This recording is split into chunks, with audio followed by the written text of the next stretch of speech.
সাবেক আইনমন্ত্রী আনিসুল হকের ব্যক্তিগত সহকারী তৌফিকা করিমের ১১৪টি ব্যাংক অ্যাকাউন্ট জব্দের নির্দেশ দিয়েছে আদালত।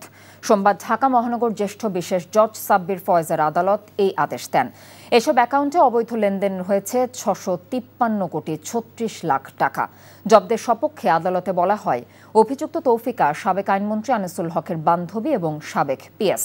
তিনি আইনমন্ত্রীর ক্ষমতার অপব্যবহার করে আদালতে আসামি জামিন করা, নিয়োগ বাণিজ্য, বদলির তদবির সহ নানান অপকর্ম করে অর্থ উপার্জন করেন।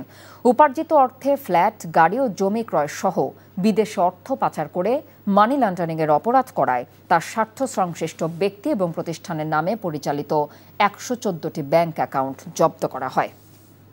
বান্ডেল থাকলে প্রতি সেনমানিতে টাকা বাঁচবে। বিকাশ সেনমানি বান্ডেল কিনে জিতুন প্রতি লেনদেনে। ওটা তো ওরা আসলেই জানতে পারবো, তাই না? শোনো, টাকা তো চাইছে, ১০,০০০ টাকার শর্ট আছে, বুঝছো? ধন্যবাদ। কত টাকা শর্ট পড়ছে সেটা বল।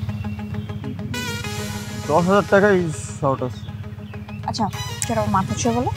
মাথা কি হবে? কি হলো? চুপ করে আসছো কেন?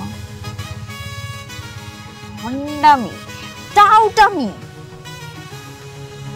জায়গা পাও না তুমি? তুমি কি জীবনে ভালো হবে না? শোনো, ভন্ড আর টাউট বলবা না, আমার ইগোতে লাগে। তুমি ওইটাই। ঠিক আছে, ভণ্ডামি টাউটামি মানুষ করে, কিন্তু গার্লফ্রেন্ডের সাথেও এটা কোনো কথা? দেখো মিমি, আমি আগের থেকে অনেক লক্ষ্য হয়ে গেছি, ভালো হয়ে গেছি। পুরোপুরি হইতে পারি নাই, অর্ধেক ভালো তো 50% ভালো হয়ে গেছে। আগে যদি হইতো আমি তোমার থেকে 20,০০০ টাকা চাইতাম। এই চুপ।